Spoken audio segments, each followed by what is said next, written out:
So, welcome to the build of the Wave VF-4 from the Macross saga. This is a great kit. It's a lot of fun to build. I'll probably say that again later.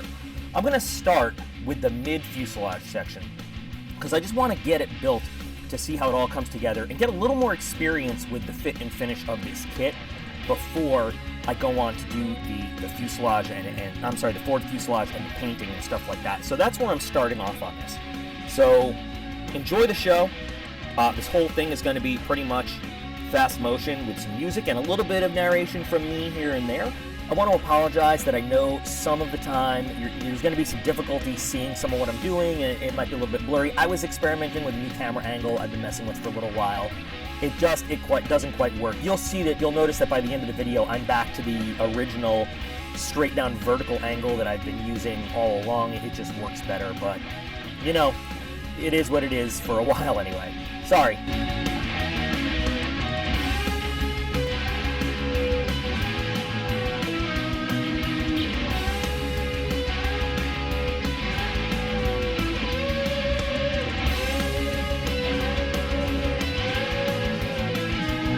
There's so minimal amounts of filling with putty that you need to do on this kit. I mean, I can count the amounts of times I've had to reach for the putty on one hand. Really well engineered kit.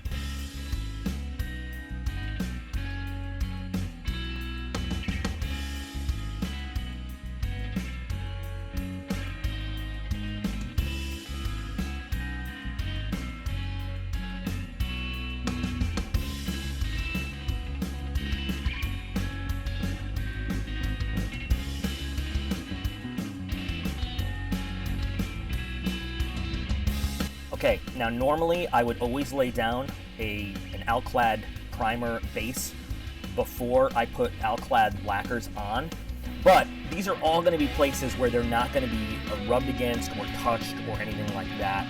So I feel pretty confident putting it directly on the plastic, and we don't have to worry about this finish coming off at all.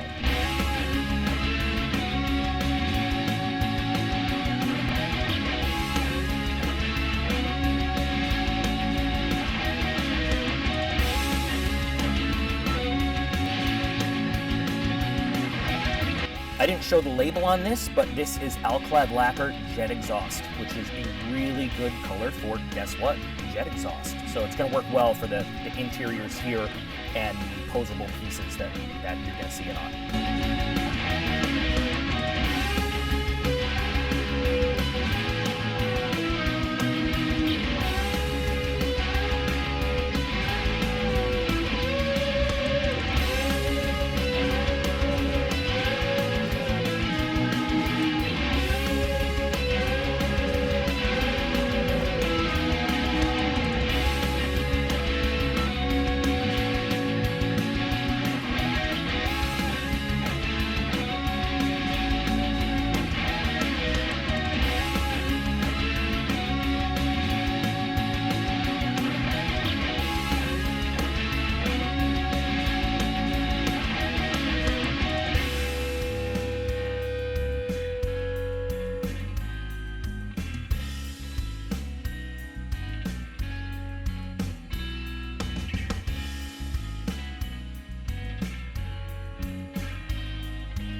There are some pieces in the dark plastic sprues that I'm purposely leaving off until we're all finished because I think it's just going to be more efficient to paint them afterwards. and attach them. So circling those parts on the instructions reminds me to go back to them later.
Because this is going to be a what if and a modern day US Navy fighter in the end, I'm just using colors that kind of make sense. I'm not following any instructions or anything like that. I'm just using what I know to be relevant or sort of correct for the color scheme here. So everything I'm using here, I'm just making up as I go along.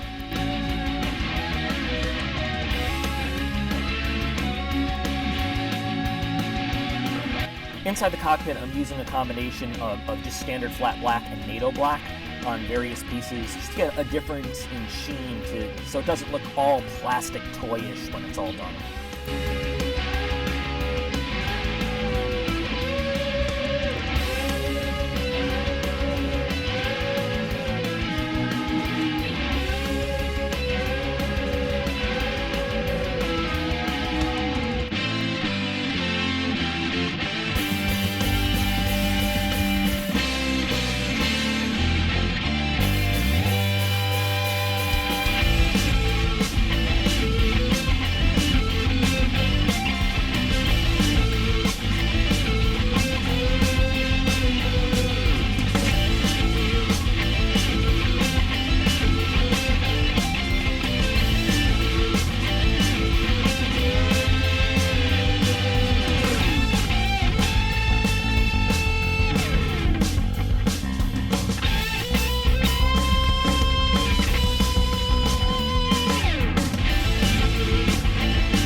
Kind of hard to see exactly what's in that dish right there. This is just some steel that I'm doing a little bit of dry brushing on all over everything just to give a little bit of wear inside the cockpit.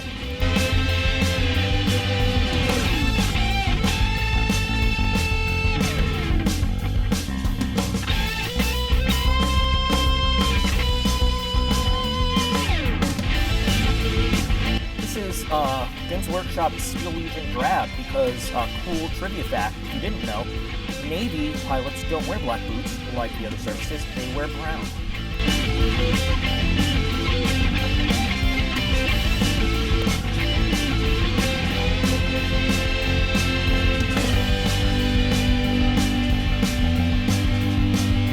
I don't think the coloring comes out really effective on camera here. What I did was I used the Russian uniform green to give a different color for the G-suit and the survival vest on the pilot. You could see it in real life, it just doesn't come out well on camera.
displaying an aircraft in flight, something as simple as making a harness for the pilot can do wonders to add detail and realism in the cockpit.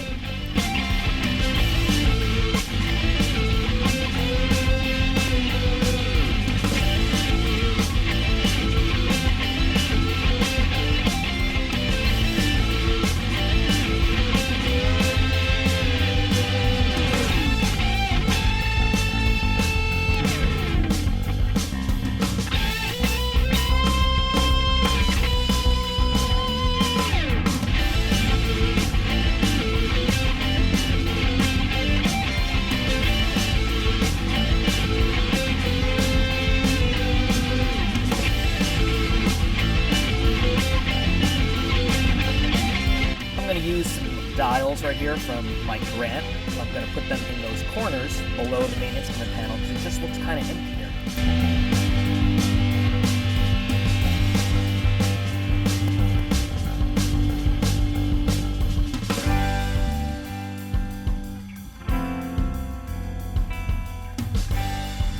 These are 3M Zona polishing papers right here. Their grit is measured in microns.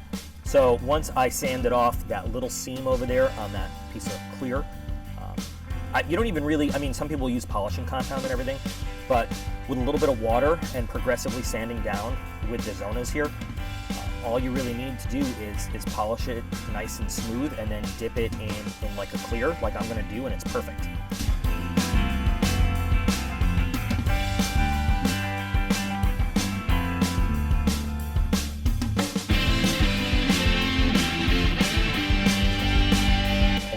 Dip in gauzy, which is a great clear for, I mean, it's made for dipping clear canopy parts in, and you absorb a little bit of the excess and let it dry, and it'll be crystal clear and beautiful.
Now that the actual kit build is done, and it really was a quick build, we're gonna go and kit bash and find some hardpoints pylons from some other kits that we can add on so it can hold some modern US ordnance under the wings.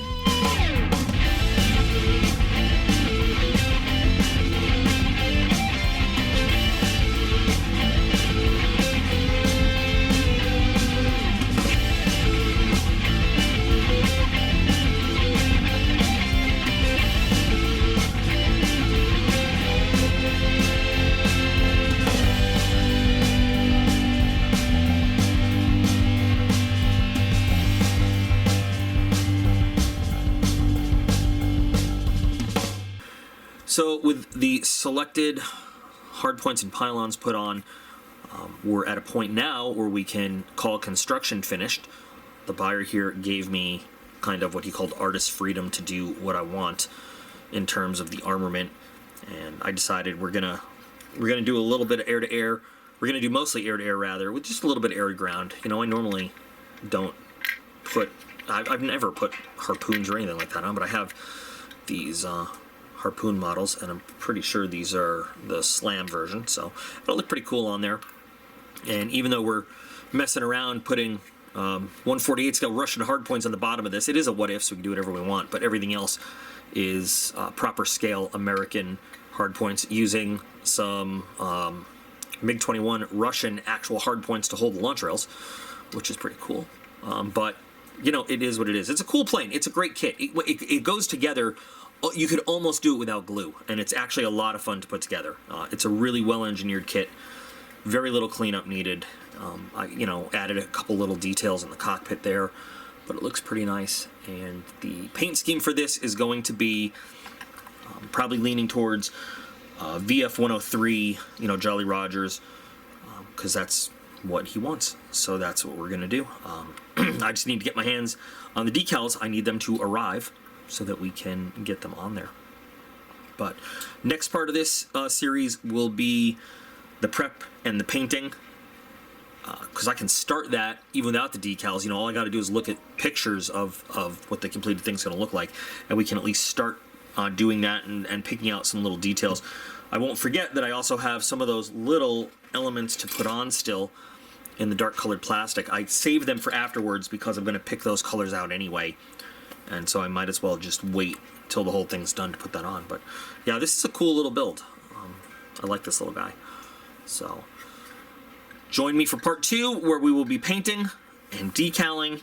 I'm not sure if it'll just be a 2-part video or maybe 3 parts, but I also have to get to work building the flight base. And this guy should come along fairly quickly too. Of course, the painting, decaling, and weathering is always the most lengthy part of any build. Usually is the most lengthy part. I mean, this is a quick building little kit here, but a lot of fun. So, if you're building at home, keep building them, build them well. Thanks, guys, for watching this, and stay tuned for the next part coming as soon as I get it done. See you then.